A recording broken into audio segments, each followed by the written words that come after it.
अस्सलाम वालेकुम बच्चों। आसान केमिस्ट्री में आपको एक बार फिर खुश आमदीद कहते हैं। आज हमने डिस्कस करना है law of mass action. Law of mass action क्या होता है? एक साइंटिस्ट जिसका नाम था गुलबर्ग और वेग, उन्होंने रेट ऑफ रिएक्शन के अंदर प्रोडक्ट्स और रिएक्टेंट्स को डिफाइन करते हुए फॉरवर्ड और रिवर्स रिएक्शन के दरमियान जो रिलेशनशिप बयान किया और इसका उन्होंने एक लॉ पेश किया जिसको हम बोलते हैं लॉ ऑफ मैस एक्शन। ठीक है, इसको स्टडी करने से पहले आपको पता होना चाहिए कि हमारे पास एक्टिव मैस क्या होता है। अगर हमारे पास ए प्लस बी हमारे क्या हों, रिएक्टेंट्स हों, और सी प्लस डी हमारे पास क्या बन रहे हों, प्रोडक्ट्स बन रहे हों, तो अब ए का एक्टिव मैस क्या है? अगर हम ए के साथ उसके साथ कोई ब्रैकेट लगा दें तो ये क्या बन जाएगी, उसकी एक्टिव मैस की कंसंट्रेशन। और ये बी क्या हो गया, बी की एक्टिव मैस की कंसंट्रेशन। ठीक है, तो ये आपको पता होना चाहिए। अच्छा, तो सबसे पहले हम इसकी डेफिनेशन देखते हैं कि डेफिनेशन क्या होती है। लॉ ऑफ मैस एक्शन की डेफिनेशन में दो चीज़ें हैं कि जो रेट ऑफ रिएक्शन होते हैं वो एक्टिव मैस के डायरेक्टली प्रोपोर्शनल होता है, पहली बात। दूसरी बात अपने बताने कि rate of reaction is directly proportional to the masses of the active masses of the reacting substance या रिएक्टेंट्स। हम इसको लिखते हैं, कैसे लिखेंगे? दो चीज़ें, the rate of reaction, the rate of reaction is directly proportional to the active masses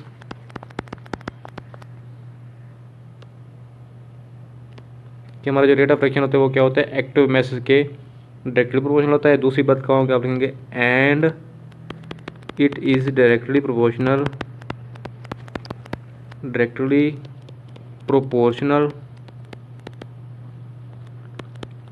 to the active mass of, आपकी बुक के अंदर लिखा हुआ वाट रिएक्टिंग सब्सटेंस, रिएक्टिंग सब्सटेंस। ठीक है, ये इसकी क्या हो जाएगी डेफिनेशन कि रेट ऑफ रिएक्शन होगा वो एक्टिव मैस के डायरेक्टली प्रोपोर्शनल होगा।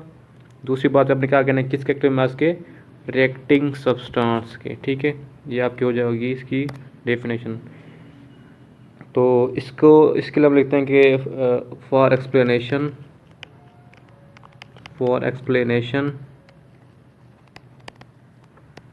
We use a general reaction. हम इसकी एक्सप्लेनेशन करने के लिए एक छोटा सा रिएक्शन या जनरल सा रिएक्शन लिखते हैं। तो हमारा कॉमन रिएक्शन ए प्लस बी आपस में मिलेंगे तो हमारे पास बनेगा सी प्लस डी। ठीक है, तो लॉ ऑफ मैस एक्शन को यहाँ पे अप्लाई करके आप कैसे लिख सकते हैं? आप लिखेंगे पहले रेट ऑफ फॉरवर्ड रिएक्शन। ठीक है, रेट ऑफ फॉरवर्ड रिएक्शन भी हमने जो डेफिनेशन के अंदर पढ़ा क्या होगा कि डायरेक्टली प्रोपोर्शनल ए का एक्टिव मैस इनटू बी का एक्टिव मैस। ठीक है, रेट ऑफ फॉरवर्ड रिएक्शन को हम सिंपल कर देते हैं, R F is directly proportional to A की कंसंट्रेशन या इनटू बी की कंसंट्रेशन। ये हमारी इक्वेशन नंबर क्या बन गई, 1 नहीं, बल्कि अभी ये इक्वेशन नहीं बनेगी। ठीक है, और आर एफ के बाद है प्रोपोर्शनलिटी, मीन के ये जो हमारा ये साइन होता है इसकी जगह हम इज इक्वल टू और के लगाते हैं। मीन के इसकी जगह पे हम इसकी जगह पे इज इक्वल टू और के लगाते हैं। ठीक है, क्या करेंगे, is equal to K into बाकी सेम आ जाएगा ए इंटू बी। ठीक है, अब ये जो हमारे पास के नज़र आ रहा है ये वाला, ठीक है, इस के को निशान लगाने के लिए कि ये वाला के जो है फॉरवर्ड डायरेक्शन के लिए, तो हम यहाँ पे छोटा सा एफ लिख देते हैं, के ऑफ फॉरवर्ड डायरेक्शन। ठीक है, ये हमारी क्वेश्चन नंबर बन गई 1 कि R F rate of forward direction is equal to K F into A की कंसंट्रेशन इंटू बी की कंसंट्रेशन। तो अब हम बात करेंगे कि रेट ऑफ रिवर्स डायरेक्शन। पहले हमने फॉरवर्ड की बात की, अब हम बात करेंगे रिवर्स डायरेक्शन की। रेट ऑफ रिवर्स रिएक्शन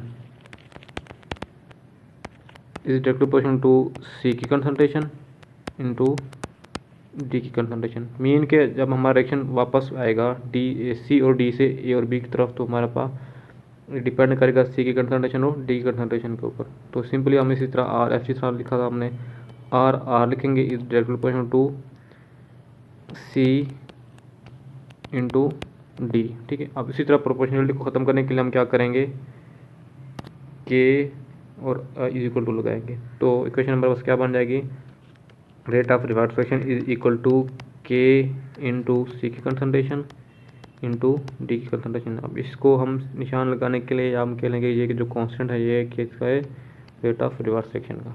ठीक है, अब ये हमारे पास इक्वेशन आ गई 2। अब हमारे पास दो इक्वेशन बन गई। पहली इक्वेशन कौन सी, ये वाली पहली इक्वेशन के R F is equal to K F into A into B, और दूसरी इक्वेशन क्या बन गई हमारे पास, ये वाली। तो अब हम लिखेंगे कि एट इक्विलिब्रियम के ऊपर क्या होगा हमारा, rate of forward reaction is become equal to rate of reverse reaction. ठीक है, हमारा जो रेट ऑफ फॉरवर्ड रिएक्शन होगा वो रिवर्स रिएक्शन के क्या हो जाएगा, इक्वल। तो हम लिख सकते हैं कि rate of forward reaction is equal to rate of reverse reaction. ठीक है, अब ये जो हमने दो वाला वर्ड मैंने यहाँ पे लिखे हैं आर एफ और आर आर, तो इसकी वैल्यू हमारे पास पीछे दी गई है। ये एक तो ये वाली हो गई, ठीक है, ये वाली। ठीक है, तो दूसरी इसकी जो क्वेश्चन नंबर हमारे पास पहली थी वो क्या थी कि के F into A into B थी, और ये जो इक्वेशन आई मीन आर, इस आर की जगह पे हमने इसकी वैल्यू ये लिख देनी है, इसके आगे वाली। तो क्या आएगा, के आर इंटू सी की कंसंट्रेशन इंटू डी की कंसंट्रेशन। ठीक है, अब ये हमारे पास दोनों इक्वेशन को हमने बराबर लिख दिया। अब हम क्या करते हैं कि जी ए बी सी वालों को एक साइड पे ले जाते हैं और के एफ और के आर को एक ही साइड पे ले जाते हैं। ठीक है, तो ये वाला जो के आर है वो इस साइड पे जाके क्या हो जाएगा, डिवाइड, मीन के एफ के नीचे आ जाएगा ये, और ये जो ए और बी है ये क्या हो जाएगी, इस साइड पे जाके क्या हो जाएगा, डिवाइड हो जाएगा, क्योंकि वो इस साइड पे मल्टीप्लाई हो रहा है।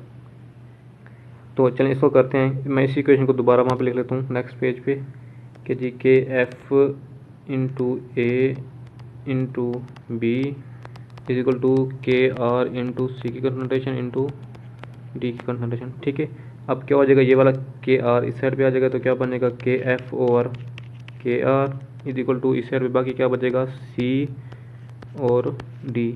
अब ए बी इस साइड पे यहाँ से होके नीचे आ जाएगा, तो ये क्या बन जाएगा, यहाँ पे ए इंटू बी। अब ये जो हमारे पास इक्वेशन है, अब इसमें ए बी सी वाले एक साइड पे और के वाले एक साइड पे आ गए। ठीक है, तो अब हम कहते हैं कि जी के एफ ओवर के आर, ये लंबी बात है, हम इसको भी शॉर्टकट कर लें। तो हम क्या कहते हैं कि जी के एफ ओवर के आर इज इक्वल टू के सी। इन दोनों की जगह पे हमने क्या कर दिया, सिर्फ के सी लिख देना है। ठीक है, तो इसको के सी को लिखते हैं ऐसे, इज इक्वल टू के सी। अच्छा, इस इक्वेशन का नाम दे दें 3 का, तो आप लिखेंगे कि एफ ओवर के आर इज इक्वल टू के सी पुटिंग इन इक्वेशन 3। तो क्या आएगा हमारे पास, के सी इज इक्वल टू सी की कंसंट्रेशन इंटू डी की कंसंट्रेशन ओवर ए की कंसंट्रेशन इंटू बी की कंसंट्रेशन। अब हमारे पास ये जो वैल्यू आई है सारी की सारी, ये हमारे पास क्या है, mathematical form of law of mass action. ठीक है, तो अच्छा, इसको मज़ीद समझने के लिए हमारे पास एक जनरल एग्जांपल होती है कि वो लॉन्ग में आ भी सकती है, नहीं भी आती, लेकिन आपको आनी चाहिए। ठीक है, उसको हम देखते हैं कि अगर हमारे पास कोई रिएक्शन हो तो उसको हम के सी की वैल्यू कैसे लिखेंगे। ठीक है, अब यहाँ के देखें के सी की वैल्यू क्या है, हमारे पास सी और डी हमारे प्रोडक्ट्स थे और ए और बी हमारे क्या थे, रिएक्टेंट्स। तो हमेशा याद रखना है के सी की वैल्यू के आगे हमने क्या लिखना है, ऊपर लिखना है प्रोडक्ट्स और नीचे लिखने हैं रिएक्टेंट्स। तो एक जनरल एग्जांपल के तौर पे हम इसको देखते हैं कि कैसे होगा। अगर हमारे पास एक रिएक्शन है ए प्लस बी, ये हमें दे रहा है सी प्लस डी। ठीक है, अब इसने थोड़ा इसको टेक्निकल कर दिया है कि हमारे पास जो रिएक्टेंट ए है वो हमारे पास इतने मोल हैं, स्मॉल ए, ये कोई नंबर भी हो सकता है 1 2 3। ठीक है, और बी जो है हमारे पास क्या है, स्मॉल बी, सी क्या है, स्मॉल सी, और डी क्या है, स्मॉल डी। ठीक है, तो इसके लिए आपने क्या करना है, के सी की वैल्यू लिखनी है। ठीक है, अब इसकी हेडिंग क्या है, write value of KC for general reaction. ठीक है, बिल्कुल इसी तरह law of applying law of mass action, law of mass action. आप लिखेंगे rate of forward direction is directly proportional किसके, ए की कंसंट्रेशन के इंटू बी की कंसंट्रेशन के। अच्छा, आपने यहाँ पे जो इस एक ही चीज़ का ख्याल करना है, ये जो स्मॉल ए है वो उसकी क्या बन जाएगी, पावर, मीन कि यहाँ पे आ जाएगा पावर। स्मॉल बी, बी की क्या हो जाएगी, पावर। ठीक है, और आर एफ अब क्या हो जाएगा, is equal to K F into ए के ऊपर उसकी पावर ए, फिर बी के साथ उसकी पावर बी। आपकी क्वेश्चन नंबर 1। मैं इसको थोड़ा शॉर्टकट कर रहा हूँ टाइम ताकि कम लगे। ठीक है, मीन के सारा प्रोसेस सेम करना है। उसके साथ तुम्हारे पास जो पहले डायरेक्शन यहाँ पे ऊपर देखें, ए है या बी है या सी है, उसको आपने कंसंट्रेशन में ब्रैकेट के ऊपर उसकी क्या कर देनी है, पावर बना देनी है। ठीक है, तो अब ये था फॉरवर्ड डायरेक्शन। और रिवर्स डायरेक्शन के लिए हमारे पास जो इक्वेशन आएगी वो क्या आएगी कि जी के आर इज इक्वल टू आएगी, चलो हम लिख लेते हैं इसको, K R directly proportional to the, K R नहीं आएगा बल्कि हम रेट ऑफ रिवर्स डायरेक्शन है कि R R is directly proportional to C की कंसंट्रेशन इनटू डी की कंसंट्रेशन। तो इसकी जो पावर थी सी की वो क्या हो जाएगी, यहाँ पे सी आ जाएगा, यहाँ पे क्या आ जाएगा, डी। अब R R is equal to K R into C की कंसंट्रेशन इंटू डी की कंसंट्रेशन, ये क्या हो गया ऊपर डी आ जाएगा। अब ये इक्वेशन नंबर 2 बन गई। फिर क्या होगा, सिंपली उसी तरह एट इक्विलिब्रियम में जब आएंगे तो R R is equal to R F हो जाएगा। तो इसकी वैल्यू क्या होगी, तो हम बेसिकली ये लिखते होते हैं कि R F is equal to R R. तो क्या हो जाएगी इसकी वैल्यू, आर एफ की जो वैल्यू थी वो हमारे पास थी सी की कंसंट्रेशन इंटू सॉरी ए की concentration into A into B की कंसंट्रेशन ऊपर उसकी पावर बी, और साथ में क्या था के एफ, और के आर के साथ क्या था सी और डी उसके ऊपर उसकी पावर्स। ठीक है, फिर क्या आ जाएगा के एफ ओवर के आर हो जाएगा, और यहाँ पे क्या बचेगा सी की ऊपर पावर सी, फिर डी उसके ऊपर पावर डी, और नीचे क्या आएगा ए उसके पावर स्मॉल ए, और फिर बी उसके ऊपर पावर उसकी स्मॉल बी। ठीक है, बिल्कुल इसी तरह के एफ और के आर को ख़त्म करने हम क्या लगाते हैं, के एफ ओवर के आर इज इक्वल टू के सी। तो इसको पुट करेंगे उस इक्वेशन में, हम इसको इक्वेशन नंबर 3 का नाम दे देते हैं। ठीक है, तो पुटिंग इन इक्वेशन 3, तो इसको क्या हो जाएगा, के सी इज इक्वल टू सी की कंसंट्रेशन उसके ऊपर सी, फिर डी की कंसंट्रेशन उसके ऊपर पावर डी, और ए की कंसंट्रेशन उसके पावर ए, फिर बी की कंसंट्रेशन उसके पावर बी।